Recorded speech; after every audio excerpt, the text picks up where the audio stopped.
আমন্ত্রণ সবাইকে ইসলামী ব্যাংক উন্নয়নের বাংলাদেশ অনুষ্ঠানে। সঙ্গে আছে আমি সৈয়দ আশিক রহমান। আজ আমাদের আলোচনার বিষয় ঈদের চামড়া সংগ্রহ ব্যবস্থাপনা চ্যালেঞ্জ ও করণীয় নিয়ে।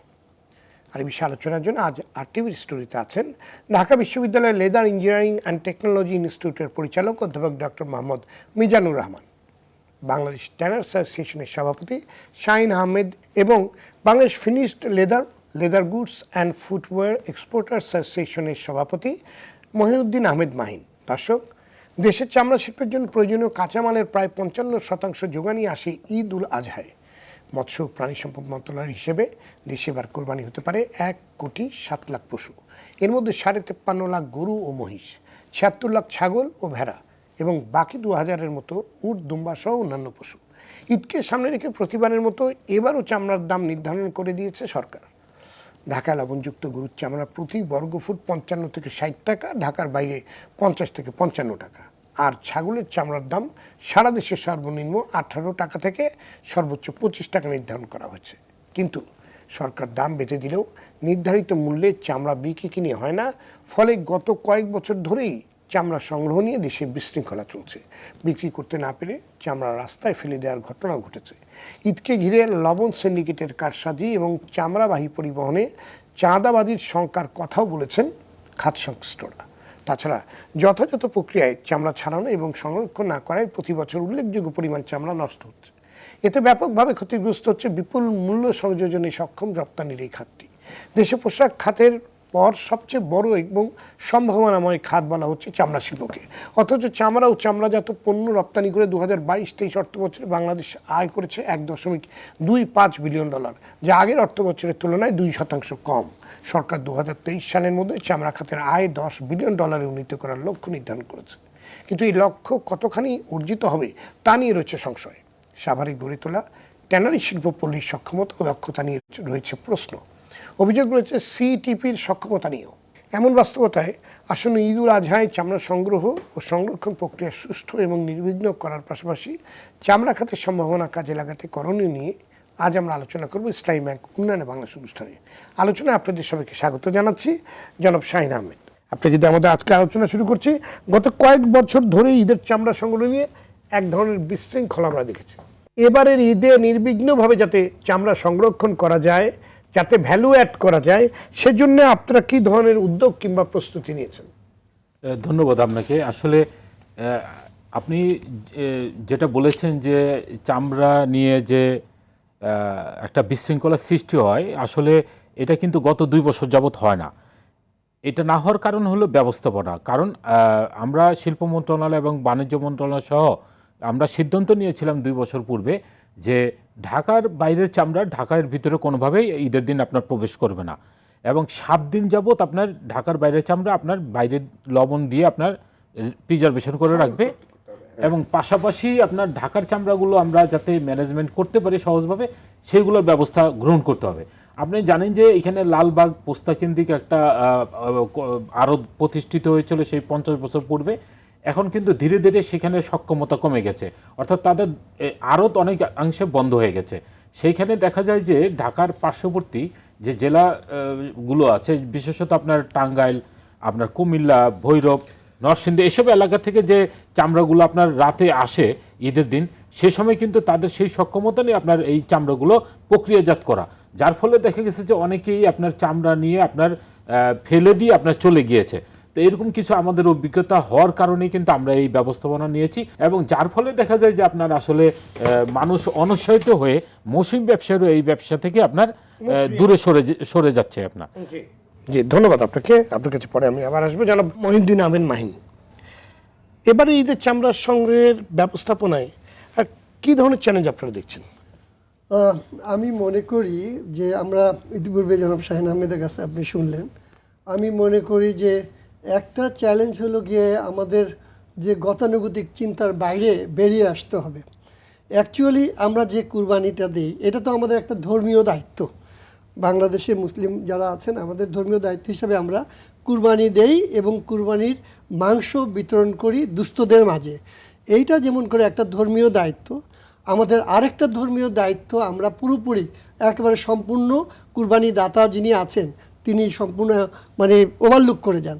সেটা হলো গিয়ে স্পেসিফিক করে বলা আছে যে কুরবানির চামড়া হলো গিয়া এতিম এবং মাদ্রাসা যারা আছে তাদের এটা একটা আমানত। এই আমানতকারী হিসাবে ধর্মীয় দৃষ্টিকোণ থেকে দায়িত্ব বর্তায় হলো কুরবানি দাতার উপরে। কুরবানি দাতা এই আমানতকারী হিসাবে সে দায়িত্বটা আমরা ইউজুয়ালি নেগলেক্ট করি, পালন করি না। আমরা যদি কুরবানি দাতা এই দায়িত্বটা সঠিকভাবে পালন করি তাহলে দুটো লাভ এখানে। একটা হলো আমি এই চামড়াটাকে প্রোটেক্ট করলে দেশপ্রেমের কাজ করলাম, আমরা এটা একটা ভ্যালু অ্যাডেড হলো। পাশাপাশি আমি ধর্মীয় দায়িত্ব হিসাবে আরেকটা পার্ট হলাম মাংস বিতরণের থেকে ইট ইজ ভেরি ইম্পর্টেন্ট চামড়াটাকে সংরক্ষণ করা। চামড়াটা মাংস ছাড়ানোর পরেই সরাসরি যদি লবণটা দেয়, এইটার দায়িত্ব কিন্তু কুরবানি দাতার উপরে পড়ে। চামড়াটা যখনই প্রোটেক্টেড হয়ে যাবে তাহলে আমাদের চ্যালেঞ্জের 80% কিন্তু ওখানে আমরা ওভারকাম করে যাই। এবং ওই জায়গাটা যদি আমি ওভারকাম করে যাই তাহলে এই চামড়াটা সার্ভাইভ করবে, লবণ দেওয়া চামড়া, অ্যানাদার থ্রি মান্থ অ্যাকচুয়ালি। আমরা একটা সুনাগরিক হিসাবে এই দায়িত্বটা পালন করতে পারি। এবং এখানে সবচেয়ে বেশি দায়িত্ব পালন করতে পারে মসজিদের যে ইমাম আছে, তিনি কুরবানির আগে যদি একটা মসজিদে এই ধর্মীয় দৃষ্টিকোণ থেকে বলে দেন তাহলে মানুষ কিংবা আগের জুম্মার নামাজের দিন যদি বলে দেয় যে আপনারা সবাই চামড়াটা লবণ দিয়ে রাখবেন, রাইট রাইট, কারণ এটাও একটা দায়িত্ব, ধর্মীয় দায়িত্ব। এই জিনিসগুলো অত্যন্ত গুরুত্বপূর্ণ আসলে। কিন্তু এটা কি আপনার মনে হয় না যে সরকারিভাবে কিংবা একেবারে আপনাদের প্রশাসনের মাধ্যমে এই জিনিসটা? এটা আমাদের মন্ত্রী, মাননীয় বাণিজ্য প্রতিমন্ত্রীর সাথে কথা হয়েছে, তিনি বলেছেন যে এটা ইসলামী ফাউন্ডেশনের মাধ্যমে বাংলাদেশের সমস্ত মসজিদে একটা ডাইরেকশন দেবেন। সেই ডাইরেক্টিভটা হবে এই ধর্মীয় দৃষ্টিকোণ থেকে এটা একটা অন্যতম জরুরি কাজ, চামড়াটাকে রক্ষণ করা। অনেক সময় এটা মাংস বিতরণের থেকেও বেশি জরুরি। যে কাজে এই বিষয়ে আশা করি যে সরকার অবশ্যই সুদৃষ্টি দেবেন। জি, ধন্যবাদ আপনাকে অধ্যাপক ডক্টর মোহাম্মদ মিজানুর রহমান। প্রতি বছর নানান কারণে বিপুল পরিমাণ চামড়া নষ্ট হয়, বিশেষ করে মৌসুমি কসাইরা চামড়া ছাড়াতে গিয়ে ব্যাপক ক্ষতি করে ফেলে চামড়ার। আবার লবণের দাম বেশি হয়, চামড়ায় প্রাথমিক সংরক্ষণে পর্যাপ্ত লবণ কিন্তু দেওয়া যায় না কিংবা দিতে পারে না, কারণ লবণের দাম বেশি, লবণ পাওয়া যাচ্ছে না। তো সার্বিকভাবে ঈদের চামড়া সংগ্রহ প্রক্রিয়া নিয়ে আপনার বিশ্লেষণ? ধন্যবাদ। আসলে আমার মাহিন ভাই, শাহিন ভাই অনেক গুরুত্বপূর্ণ কথা বলেছেন। তার সূত্র ধরেই আমি বলছি, আসলে সরকার যদি সেটাকে ম্যান্ডেটরি করে দেয় যে লবণ ছাড়া কোনো চামড়া কিনতে পারবে না, কোনো চামড়াই কিনতে পারবে না। আপনার যারা মৌসুমি ব্যবসায়ী হোক, ইভেন ট্যানারির থেকে যারা চামড়া কিনে, যদি এটা কম্পালসারি করে দেয় যে আপনি একেবারে লেভেলে যেখানে যারা কোরবানি দিচ্ছি আমরা যারা, আমাদের এই লবণ ছাড়া কোনো চামড়া আমরা সেল করতে পারবো না। বাট আমরা যখন কম্পালসারি করে দিব যে আমরা এখানে লবণ ছাড়া কোনো চামড়া কিনতে পারবে না কেউ, তাহলেই কিন্তু আমরা 80% লেদার কিন্তু এই চামড়া হাইটটাকে বা স্কিনটাকে আমরা কিন্তু প্রিজার্ভ করতে পারি। আমার ব্যক্তিগত এক্সপেরিয়েন্স থেকে বলি, আমাদের আপনি জানেন ইনস্টিটিউটে যেহেতু বড় ট্যানারি আছে, আমাদের স্টুডেন্ট ডেমনস্ট্রেশনের জন্য অনেক বড় সাইজের, তো আমাদের বছরে প্রায় 1000 খানেকের মতো চামড়া কিনতে হয়। তো মোস্টলি এটা ওভার দ্য ইয়ার আমাদের কিনতে হয় ছাত্রদের যেহেতু ক্লাসের জন্য। তো সেখান থেকে আমরা এই যে পোস্তা থেকে যে চামড়াগুলো কিনি, আমার এই গত 4 বছর এক্সপিরিয়েন্স হলো, আমরা ওই পোস্তা চামড়া আপনার অলমোস্ট এটা ডিকম্পোজ করে ফেলে, ড্যামেজ হয়ে যায়। 90%ই আমরা ইউজ করতে পারি না। দেখা যায় সেগুলো ট্যানিং করতে গেলেই করার পরেই সব মানে ছিদ্র হয়ে যায়, মানে একেবারে এটা মানে ইউজেবল না, মানে ক্রাশ পর্যন্ত যাওয়াই পসিবল না। তার মানে কি আপনি এগুলো তো সেই প্রান্তিক লেভেল থেকেই আসে, ওভার দ্য ইয়ার বা বলেন কোরবানির সময়ের। তার মানে কি আমরা আমাদের এই হাইটটা বা লেদারটা কিন্তু আমরা পুরো অলমোস্ট ডিস্ট্রয় করে ফেলি। আপনি এখন চামড়ার দাম তো ফিক্স করে দেওয়ার দরকার নেই, আপনার এটা ডিমান্ড যখন ক্রিয়েট হবে অটোমেটিক্যালি 50 করে এটা 100 টাকাও সেল হতে পারে। সো এটা কিন্তু আমি কোনোভাবেই দাম বেঁধে দেওয়ার এই প্রক্রিয়া কিন্তু আমি ব্যক্তিগতভাবে আমি এটাকে সাপোর্ট করি না, বরং ওইগুলোকে আমাদের প্রিজার্ভ করতে হবে। আজকে যদি ভালো চামড়া হয় ওনারাই 70, 100 টাকা, 150 টাকা করে, 100 টাকা করে কিনবে, ওনারাই 80 টাকা করে ওনারাই কিনবে। ওনারা যেগুলো কিনে দেখা যায় এর মাঝে অনেক চামড়াই ওনাদের হয়তো পরবর্তীতে ওনারা সেটাকে ইউজ করতে পারে না, বা সেটাকে ওনাদের যে পারপাসে যেটা ওনারা করবে, এক্সপোর্ট করবে, সেগুলি অনেক ক্ষেত্রেই হয় না। আমি তো সবসময় ওদের কাছে শুনি যে ভালো চামড়া পায় না, ওই যে কেটে যায় অদক্ষ শ্রমিকদের জন্য, তারপর হলো চামড়া ডিটোরিয়েট করে বিকজ অফ এই আমরা দেখেন আমরা কোরবানিতে সকাল 7টায়, আমরা অনেক সময় দেখা যায় বিকালবেলা নিয়ে যাই, বা যারা কিনে তারা বিকালে নিয়ে যায়। আর ইভেন তারা এই যে কিউরিং করে হলো আরও পরে, তার মানে 8-10 ঘন্টাও চলে যায় এখানে অলরেডি কোয়ালিটি কিন্তু আপনার 50% ডিগ্রেড করছে। বাংলাদেশে প্রতিটা জিনিসের দাম বাড়ছে। জুতার দাম 1000-1200 টাকা কোনো জুতা পাওয়া যায় না, সব জুতার দাম এখন 6000-5000 টাকার উপরে। একজোড়া স্যান্ডেল কিনতে গেলে পরে 1200 টাকা লাগে। তো দেখেন প্রতিটা জিনিসের দাম বাড়ছে, চামড়া দিয়ে যেগুলো তৈরি হচ্ছে সেগুলোর দাম বাড়ছে। আপনি এটা ব্যাগ কিনতে যান, চিন্তাই করা যায় না যে দাম চায়। তাহলে আমার প্রশ্ন হলো সব কিছুর দাম বাড়বে, চামড়া 100-150 টাকা থাকবে, এটা কেন? মানে এটার কিন্তু কোনো উত্তর পাওয়া যাচ্ছে না। আপনার কাছে আমার কাছে তো উত্তর অবশ্যই আছে। আমি ব্যক্তিগতভাবে আমার এই দীর্ঘ এই কাজ করা, বিশেষ করে ট্যানারি বা লিদার সেক্টর অন্যান্য কাজের সাথে বেসিক্যালি যখন ডিমান্ড হবে তখন কিন্তু প্রাইসটা ওনারাও কন্ট্রোল করতে পারবে না। আমার ওই যে দুইটা ইস্যু আপনাকে এখানে, একটা হলো র মেটেরিয়ালস। আমাদের র মেটেরিয়ালসের আমরা যে প্রপার র মেটেরিয়ালস যেই আমাদের স্টোরেজ বা কিউরিং সেটার আমাদের প্রপার ম্যানেজমেন্ট নাই। আর সেকেন্ডলি হলো আমাদের এটার এই যে আমাদের যে প্রসেসিং কস্ট সেটা কিন্তু বাড়ছে। এর দুটো দিক। আরেকটা দিক হলো ওনাদের যে কমপ্লায়েন্সের ইস্যুতে, যে আমাদের ট্যানারিগুলোর কমপ্লায়েন্সের ইস্যুতে ওনারা বিদেশে এক্সপোর্ট করতে পারছে না। এক্সপোর্ট যদি করতো ওনারা হয়তো $2.5 করে সেল করতো, আর সেখানে এখন যদি ওনারা কমপ্লায়েন্স হতো, কমপ্লায়েন্স নাই বলে ওনারা 80 সেন্ট থেকে 90 সেন্ট বা $1 ওনারা সেল করে। ওইখানে কিন্তু ওনাদের 50% প্রাইস কিন্তু কমে যাচ্ছে অ্যাকচুয়ালি। এটা ওনাদেরই অনেকটা দায় আমি বলবো। ধন্যবাদ আপনাকে জনাব শাহিন আহমেদ। ঈদের মাত্র কয়েকদিনে 1 কোটির বেশি চামড়া সংগ্রহ করতে হয়। এর একটি বড় অংশ আসে সাভারের ট্যানারি থেকে, কিন্তু বিপুল পরিমাণ চামড়া খুব অল্প সময়ে ধারণ, সংরক্ষণ এবং প্রক্রিয়া করার মতো সক্ষমতা ট্যানারি পল্লীর আসলে কতটুকু আছে? কি ধরনের চ্যালেঞ্জ এখানে তৈরি হচ্ছে বলে আপনি মনে করেন? দেখুন, আসলে 2-3 দিনের বিষয় নয়। আমরা যে কুরবানির চামড়া সংগ্রহটা হয় সেটা কিন্তু আমরা দীর্ঘ 3 মাস যাবত আমরা সংগ্রহ করে থাকি। এইখানে ঢাকার যে চামড়াটা সেটা কিন্তু আসলে হাইড অ্যান্ড মার্চেন্ট অ্যাসোসিয়েশন কিছু সংগ্রহ করে এবং ট্যানারি মালিকরা সরাসরি সংগ্রহ করে।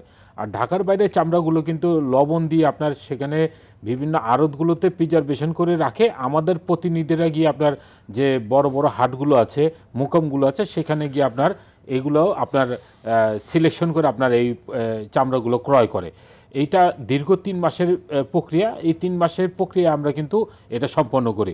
এবং এই ধারণ ক্ষমতা যেটা বলছেন, আমাদের সাভারে যদিও হাজারীবাগে আমাদের 300 মিলিয়ন স্কোয়ার ফিটের ধারণ ক্ষমতা ছিল, সেখানে কিন্তু আমরা উৎপাদনের জন্য 900 মিলিয়ন স্কোয়ার ফিটের আমরা যে ট্যানারিগুলো আমরা করেছি। ওইখানে 200 একর জায়গার উপর আমাদের ট্যানারিগুলো অবস্থিত। কিন্তু আমরা কিন্তু মানে সারা বছর এই প্রোডাকশন আমরা করতে পারছি না, কারণ দেখা যায় যে রহাইটসেরও আপনার স্বল্পতা হয়। যে সময় লিম সিজন থাকে ওই সময় আমাদের কিন্তু ট্যানারির কার্যক্রম প্রায় বন্ধই থাকে। সুতরাং আমরা মনে করি যে আমাদের যে ধারণ ক্ষমতা, সেই ধারণ ক্ষমতার যে চামড়ার বরঞ্চ কোয়ান্টিটি কম আছে। কিন্তু আমরা এখানে আমরা আসলে সঠিক দাম পাচ্ছি না। এই কারণে কয়েকটি বিষয় আছে এখানে। আসলে যে সময় ডিমান্ড এবং সাপ্লাই আপনার হয়, সেখানে কিন্তু আপনার মানে ডিমান্ড যদি না থাকে, সাপ্লাই যদি বেশি হয়, সে সময় কিন্তু আপনার দামটা কমে যায়। আর একটা বিষয় হলো আমাদের মিজান ভাই যেটা বললেন যে আমরা 1000 টাকার চামড়া একটা প্রসেস করতে আমাদের 2000 টাকা কেমিক্যাল কস্ট আপনার যায়। কিন্তু দুর্ভাগ্যজনক বিষয় হলো আমাদের 30টি বন্ডের প্রতিষ্ঠান আছে, আর বাকি ছোট ছোট এসএমই সিএসএমই আপনার 200 প্রতিষ্ঠান আছে, যারা কিনা আপনার 30 থেকে 35% কেমিক্যালস আপনার আমদানি করে আপনার ডিউটি দিয়ে আপনার উৎপাদন করছে, যার কারণে তার প্রোডাকশন কস্টটা বেড়ে যাচ্ছে। আরেকটা বিষয় হলো যে আমরা চামড়ার দামটা পাচ্ছি না, আমরা প্রপার বায়ারদের কাছে আমরা নক করতে পারছি না, বিকজ অফ আপনার আমার কমপ্লায়েন্সের না হওয়ার কারণে কিন্তু আমরা সেই আপনার 16 সালে যদি চিত্র দেখেন, আমরা কিন্তু 2 থেকে 3 হাজার টাকা পর্যন্ত আমরা চামড়াগুলো ক্রয় করেছি। অথচ আমরা যে সময় শিফটিং হওয়ার পরে কিন্তু এই বড় বড় ক্রেতাগুলো আমাদের দেশ থেকে চলে গেল কমপ্লায়েন্স না হওয়ার কারণে। এর প্রভাব কিন্তু আমাদের চামড়া শিল্পে পড়েছে। আপনারা তো শিফটিং এর আগেও তো কমপ্লায়েন্স ছিলেন না। আমরা কমপ্লাই ছিলাম না, কিন্তু ওই সময় আমাদের এলডব্লিউজি সার্টিফিকেট বাধ্যকতা ছিল না। কেন সার্টিফিকেট পাচ্ছেন না? কেন পাচ্ছি না আপনার এখানে হলো কথা। আমার যে 2টা চ্যালেঞ্জ, একটা হলো লিকুইড ওয়েস্ট, একটা হলো সলিড ওয়েস্ট। আমার এই 2টা চ্যালেঞ্জ আমার যে এলডব্লিউজি লেদার ওয়ার্কিং গ্রুপের 1710 মার্ক আছে, সেটার ভিতর 300 মার্ক হলো গিয়ে খুব ক্রুশিয়াল। সেটা হলো গিয়ে আপনার সলিড ওয়েস্ট এবং লিকুইড ওয়েস্ট। এইটার যদি আমি আমার স্ট্যান্ডার্ড আমি না করতে পারি, অর্থাৎ আমার ডিওই স্ট্যান্ডার্ড আমি না করতে পারি, তাহলে কিন্তু এই সার্টিফিকেট আমি কোনোভাবে পাবো না। আমরা ট্যানারিগুলো আমাদের যে সক্ষমতা, আমরা কিন্তু ইতিমধ্যে গ্যাপ অ্যানালাইসিস করেছি 25টি ট্যানারির ভিতরে। আমরা তার ভিতরে 15টি ট্যানারি কিন্তু আপনার এলডব্লিউজি পাওয়ার ক্ষেত্রে অনেক দূরে এগিয়ে গেছে। এর ভিতরে 8 থেকে 10 নম্বর 2টি ট্যানারি ঢাকার বাইরে অবস্থিত, তারা কিন্তু এলডব্লিউজি আপনার সার্টিফিকেট পেয়েছে। আজকে তাদের এইসব ট্যানারিগুলোতে আপনার কিন্তু তারা পর্যাপ্ত অর্ডার আছে এবং তারা ব্র্যান্ড বাইরদের কাছে তাদের পণ্যটা সেল করতে পারছে। অথচ আমি যে সাভারের ক্লাস্টারের ভিতরে যে আমার ইন্ডাস্ট্রিগুলো অবস্থিত, সেইগুলোর একটিও আমরা কিন্তু এলডব্লিউজি সার্টিফিকেট আমরা পাইনি। দুইটি কারণে আমরা লিকুইড ওয়েস্ট এবং সলিড ওয়েস্টের কারণে, এটাই আমার হলো প্রধান প্রতিবন্ধকতা। জি ধন্যবাদ জনাব মহিউদ্দিন আহমেদ মাহিন। চামড়া খাত হচ্ছে আমাদের দ্বিতীয় সর্বোচ্চ রপ্তানি খাত এবং দেশের মোট সংগৃহীত চামড়ার প্রায় অর্ধেকই আসে ঈদুল আজহায়, আমরা সংগ্রহ করি ঈদুল আজহায়। অথচ স্বাধীনতা 53 বছর আমরা চামড়া সংগ্রহের ক্ষেত্রে একটি টেকসই ব্যবস্থাপনা গড়ে তুলতে পারিনি। তার কারণটা কি? এবং আমার আরেকটি প্রশ্ন হলো, দেখেন আমরা কিন্তু যে গার্মেন্টসে যে এক্সপোর্টগুলো করি তার কিন্তু প্রায় আপনার 90%ই আমরা ইম্পোর্ট করে এনে সেলাই করে আমরা এক্সপোর্ট করি, সেখানে কিন্তু ভ্যালু এডিশন কিন্তু খুব কম। আর এই চামড়া কিন্তু সম্পূর্ণ আমাদের নিজেদের উৎস, এখানে 95%ই কিন্তু আমরা ভ্যালু এডিশনের সুযোগ পাই। এই প্রশ্নটির উত্তর আমি নিব, তার আগে একটি বিরতিতে যেতে হবে। বিরতি থেকে এসে আপনার কাছ থেকে এই প্রশ্নের উত্তর আমি নেব। দর্শক, ইসলামী ব্যাংক উন্নয়নে বাংলাদেশ অনুষ্ঠান নিচ্ছি ছোট্ট একটি বিরতি, ফিরছি অল্প সময়ের মধ্যেই, সাথেই থাকুন।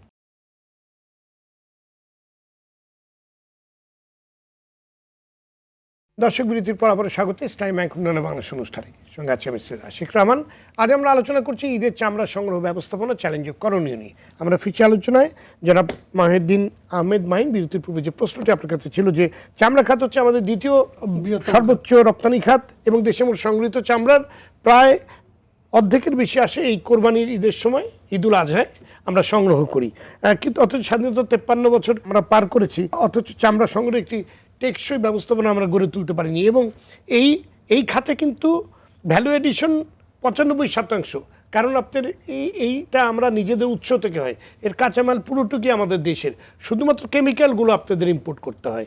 এই বিষয়টি আপনি যদি বলেন। অ্যাকচুয়ালি একটা হলো গিয়ে যেটা আপনি আজকে আলোচকদের কাছ থেকে শুনেছেন অলরেডি, যে সেটা হলো যে নন কমপ্লায়েন্স ইস্যুতে আমরা পার্টিকুলারলি আপগ্রেডেড কাস্টমার যারা আছে তাদের কাছে যেতে পারছি না বিগত কয়েক বছর যাবৎ।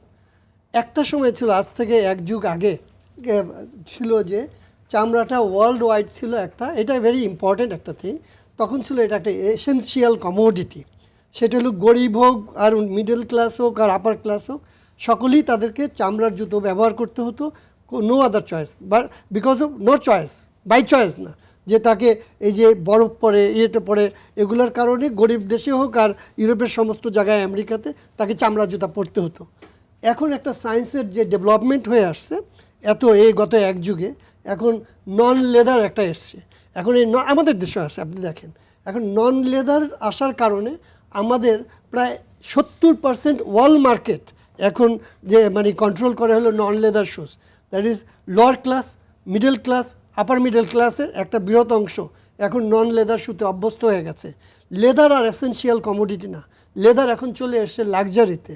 এখন লাক্সারি যে কাস্টমার আছে সেই কাস্টমার আবার আমাদের কাছ থেকে জুতো নিচ্ছে না কিংবা প্রোডাক্ট নিচ্ছে না, বিকজ অফ লাক্সারি যারা কাস্টমার তাদের অনেকগুলো ইস্যুজ আছে, যে তারা যদি কিনতে চায় তাহলে তাদের পরিবেশ থেকে আরম্ভ করে নানা রকমের ইস্যুজ আছে, যেটা বলি আমরা আজকাল যে কমপ্লায়েন্স।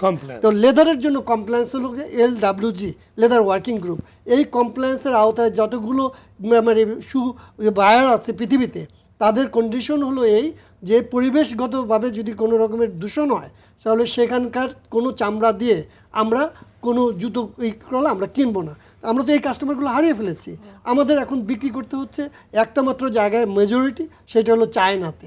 এখন চায়না হলো গিয়ে তারা একটা অপরচুনিটি নিচ্ছে, তারা এখানে সুযোগ খুঁজছে।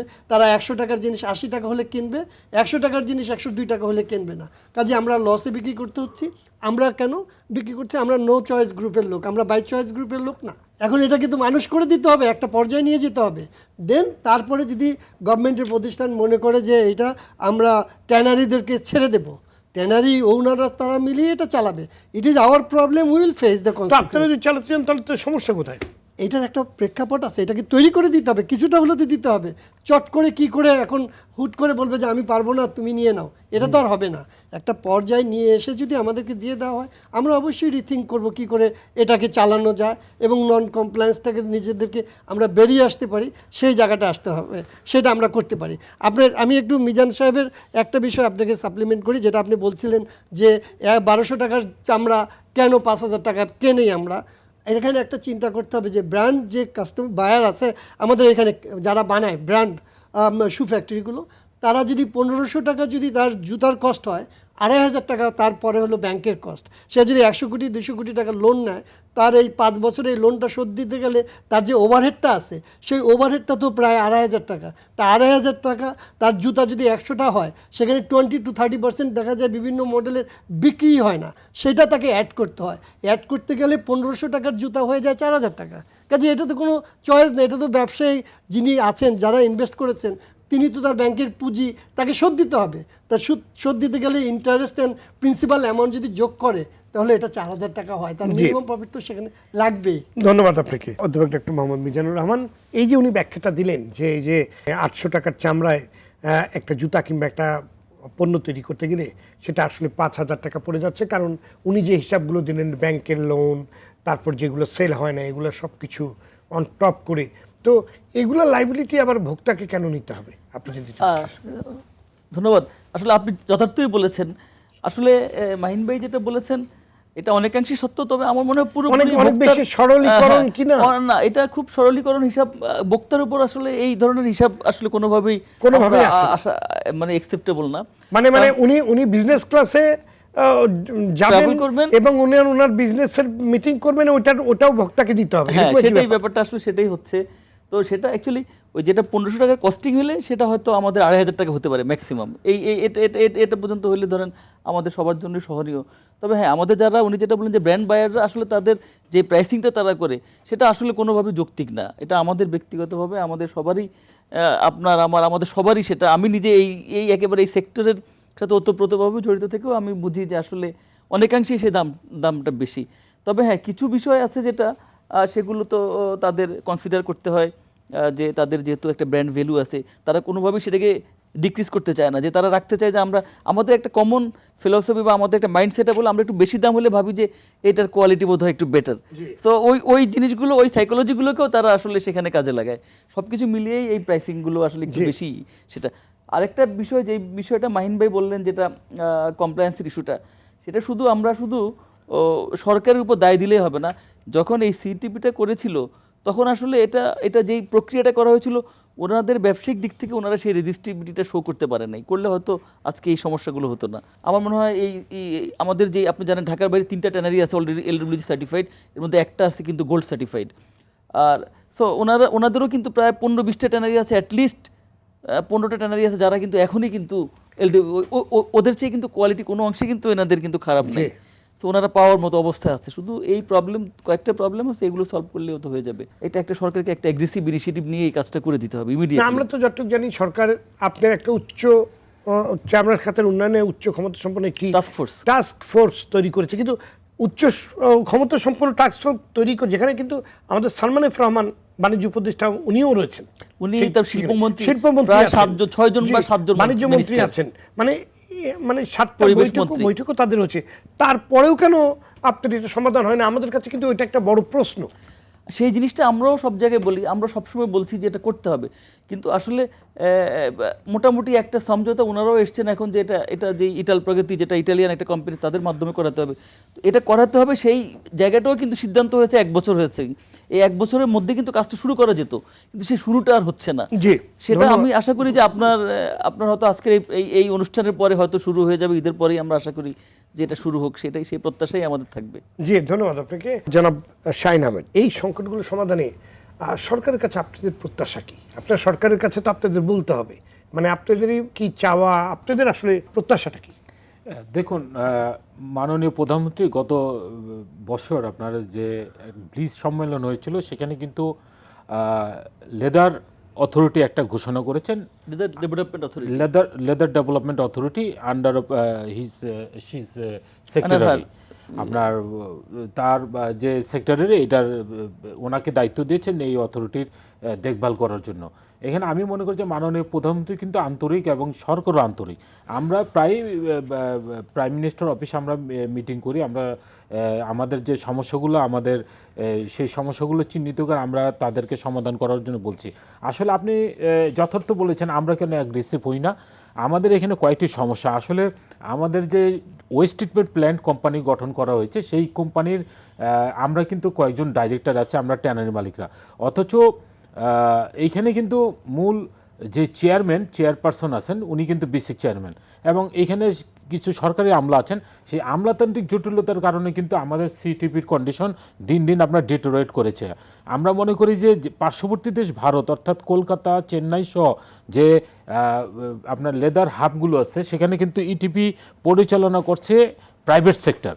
আপনার প্রাইভেট সেক্টরকে আপনার স্টেট গভর্নমেন্ট আপনার 20% আপনার শেয়ার আপনার দিচ্ছেন, সহযোগিতা করছেন, এবং সেন্ট্রাল গভর্নমেন্ট আপনার 70% করছেন, বাকি 30% আপনার কিন্তু প্রাইভেট সেক্টর করছেন। আমরা মনে করি যে তারা কিন্তু তারা তাদের ম্যানেজমেন্টটা আপনার কিন্তু ঠিক যথার্থভাবে আপনার পালন করছে, যার ফলে দেখা গেছে যে কলকাতার ট্যানারির কর্মপরিবেশ আমাদের চেয়ে অনেক খারাপ, কিন্তু সেখানে কিন্তু 45টি ট্যানারি LWG সার্টিফাইড হয়ে গেছে।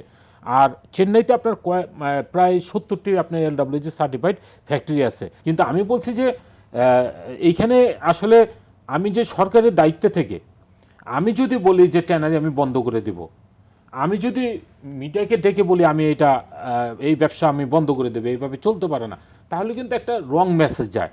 এটা আমাদের বিদেশি ক্রেতাদের কাছে যায়, যারা মনে করেন যে আজকে নন কমপ্লায়েন্ট, আমরা কেন দাম পাচ্ছি না, আমরা নন কমপ্লায়েন্ট চাইনিজ বায়ারদের কাছে বিক্রি করছি, তারা এই অপরচুনিটিটা নিচ্ছে। তারা নিয়ে সেখানে কিন্তু তারা LWG ট্যানারির মাধ্যমে কিন্তু এটি ফিনিশ লেদার করে আপনার মানে আমরা এটা সেল করছে, ডাইরেক্ট দিতে পারছি না, এরা কিনে নিয়ে এসে তারা বেনিফিটটা নিচ্ছে। যার ফলে দেখা যাচ্ছে যে আমরা কিন্তু সেই সুযোগটা নিচ্ছে না, আমরা কিন্তু দিন দিন লসের সম্মুখীন হচ্ছে। আপনি জানেন যে ইতিমধ্যে কিন্তু 70% ট্যানারি কিন্তু ক্লাসিফাইড হয়ে গেছে, কারণ ব্যবসা পরিচালনা করতে গিয়ে তারা লসের সম্মুখীন হয়েছে।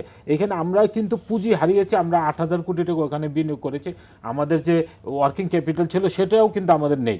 এখন আপনি বলেন যে আমার এই 300 কোটি টাকা আমরা কেন বিনিয়োগ করছি না, আমাদের আসলে সেই অবস্থা নেই যে আমরা নতুন করে আপনার বিনিয়োগ করব, যার ফলে দেখা গেছে যে আপনার আমরা এই সিটিপিটাকে আমরা আসলে স্ট্যান্ডার্ডাইজ করতে পারছি না।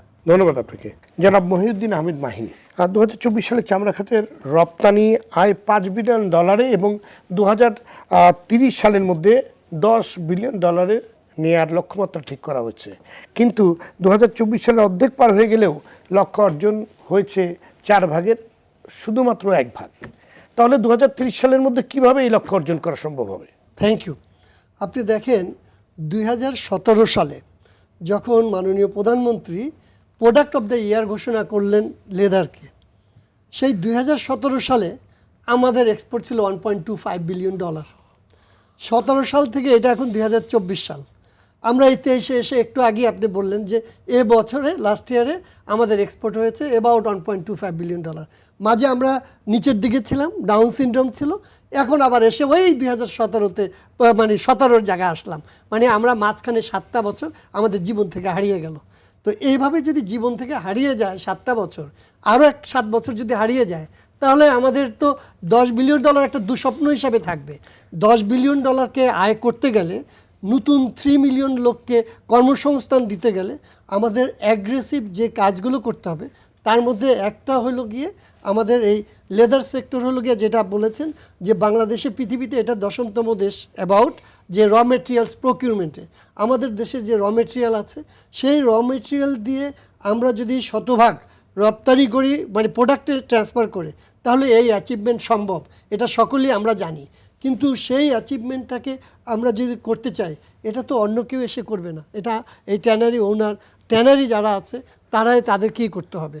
তা আমাদের যদি করতে হয়, তাহলে আমাদেরকে সরকারি প্রতিষ্ঠান যারা আছে কিংবা সরকার যারা আছে, সরকারের নীতি নির্ধারকরা তারা আমাদেরকে হেল্প করতে চায়, কিন্তু গতিটা এখন এই মুহূর্তে দেখা যাচ্ছে গত 7 বছরের স্ট্যাটিস্টিক্স সেইস যে গতিটা খুব স্লো, আমরা গজেন্দ্র গমনে চলছি।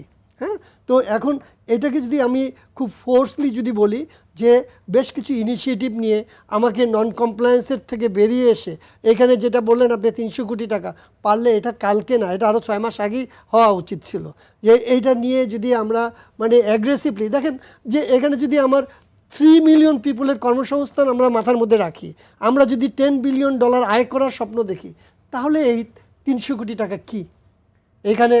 এখানে তো অনেক জায়গা থেকেই 300 কোটি টাকা দিয়ে এটাকে চালু করে দিয়ে দেওয়া যায়, চালু করে দিয়ে মানে পেটে দিলে পিঠে সয়। হ্যাঁ, তো চালু করে দিয়ে তারপরে যদি আমাদেরকে পয়েন্টিং করে বলা হয় যে তোমাদের সিটিপি সম্পূর্ণ আছে, এখন তোমাদের এক্সপোর্ট কোথায়, কোথায় তোমাদের কাজ, অবশ্যই আমাদের সিটিপিটা যদি সম্পূর্ণ হয় আমাদের তরফ থেকে যে কাজগুলো করা দরকার LWGর মেম্বারশিপ পেতে, সেই কাজগুলো আমরা দ্রুতই সম্পন্ন করতে পারবো। এবং এইটা হলো প্রাথমিক ধাপ। এই ধাপটা যদি আমরা সম্পন্ন করতে পারি, যদি করতে পারি, এখানে যদি আছে, যদি করতে পারি, দ্রুত করতে পারি, তাহলেই সম্ভব যে আমাদের টার্গেট যে অ্যাচিভমেন্ট সেটা 2030 সালে 12 বিলিয়ন না হলেও 7-8 বিলিয়নে রিচ করা সম্ভব। কিন্তু এখানে সকলের প্রত্যক্ষভাবে ইনভলভমেন্ট লাগবে। আমি একটু বলবো যে মাহিন ভাই, এখানে দেখুন আমরা কিন্তু অলরেডি এই চামড়ার ব্যবসার সাথে কিন্তু 10 থেকে 20 লক্ষ লোক আপনার জড়িত। আপনার কিভাবে আমরা বলি 1000 টাকার চামড়া, কিন্তু 1000 টাকার চামড়ার বিষয় না, বিষয়টা হলো আমি চামড়ার যে দাতা, সেই দাতার থেকে শুরু হয়ে আপনার যে কুরবানির অর্থনীতিটার কথা বলছি, সেই দাতার থেকে আপনার কিন্তু ফরিয়া থেকে ব্যাপারী থেকে আড়তদার থেকে আমাদের ট্যানারির আমরা এটা প্রসেস করে হাজার মানে কর্মচারীর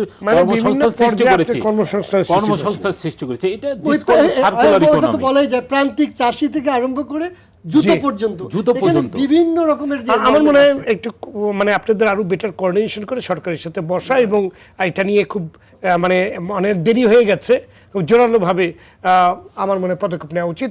ধন্যবাদ আপনাদের সবাইকে আজকে আলোচনায় যোগ দেওয়ার জন্য। দর্শক, সময় মতো লবণ না দেওয়ায় প্রতি ঈদে সারা দেশে বিপুল পরিমাণ চামড়া নষ্ট হয়ে যায়, ক্ষতিগ্রস্ত হয় দেশের অর্থনীতি, বঞ্চিত হয় দরিদ্র মানুষ।